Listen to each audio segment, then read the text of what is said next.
নিজের মূল্যায়ন করতে শিখুন। প্রিয়জনের কাছে মূল্যহীন হয়ে গেলে নিজে থেকেই সরে আসুন। ভেতরে সাময়িক যন্ত্রণা হলেও এটা অনেক সম্মানের।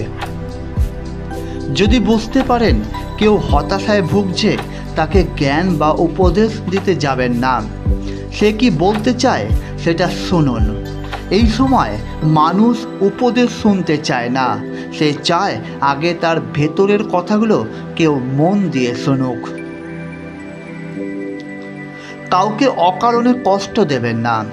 এই মুহূর্তে আপনি যার সাথে ইচ্ছাকৃত অন্যায় করে নিজেকে জয়ী ভেবে ফুরফুরে মেজাজে আছেন, মনের আনন্দে ঘুরে বেড়াচ্ছেন, সে হয়তো প্রতিবাদ করবে না, কিন্তু তার নীরবতা, কষ্ট থেকে উঠে আসা দীর্ঘশ্বাস আপনার সাথে বোঝাপড়াটা সঠিক সময় করে নেবে।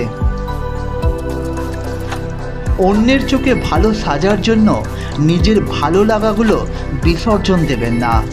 যে আপনাকে আপনার মতো করে গ্রহণ করতে পারে না, তার কাছে গ্রহণযোগ্য হবার চেয়ে একা থাকাই ভালো। যা হাতছাড়া হয়ে গেছে তা নিয়ে কখনো আফসোস করবেন না। বয়স, শিক্ষা, পদ বা পদবীর দিক দিয়ে কেউ ছোট হলেও কাউকে ছোট করে দেখবেন না, তাহলে আপনি ছোট হয়ে যাবেন। নিজের অবস্থান নিয়ে বাড়াবাড়ি রকমের আত্মবিশ্বাসী বা অহংকারী হবেন না, কারণ সময় যখন বদলায় উত্তাল সাগরও শুকিয়ে মরুভূমি হয়ে যায়।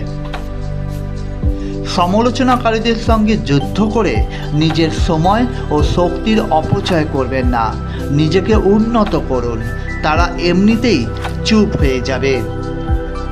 ভুল জায়গায় স্যাক্রিফাইস আর ভুল মানুষের সাথে কম্প্রোমাইজ আপনাকে না দেবে সুখ, না দেবে সফলতা। আপনাকে ডোবানোর ইচ্ছা নিয়ে কিছু লোক বসে আছে, যাদেরকে সাঁতারটা আপনিই শিখিয়েছিলেন।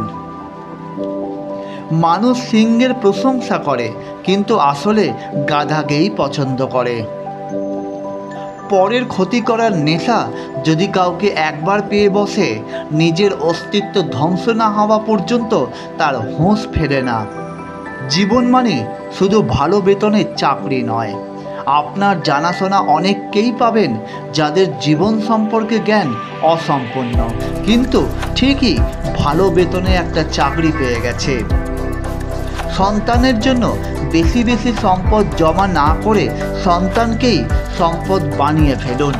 একজন আদর্শ সন্তান আপনার জীবনের শ্রেষ্ঠ সম্পদ। পৃথিবীর নিষ্ঠুরতম সত্য হলো, আপনার উপকারের কথা মানুষ বেশি দিন মনে রাখবে না। আপনি কার কাছে কতদিন গুরুত্ব পাবেন, মূলত এটা নির্ভর করে আপনি তাদের প্রয়োজন কতদিন পর্যন্ত মেটাতে পারবেন। যতদিন তাদের প্রয়োজন মেটাতে পারবেন, ঠিক ততদিনই আপনি তাদের কাছে গুরুত্ব পাবেন। অর্থাৎ যদিও অপ্রিয়, তবুও সত্য, প্রয়োজনেই প্রিয়জন। তাই মানুষ চিনতে শিখুন, প্রয়োজনে একা বাঁচুন, তবুও নিজে ভালো থাকুন। মনে রাখবেন, একা থাকলে হয়তো মানুষের কষ্ট হয়, কিন্তু কেউ মরে যায় না।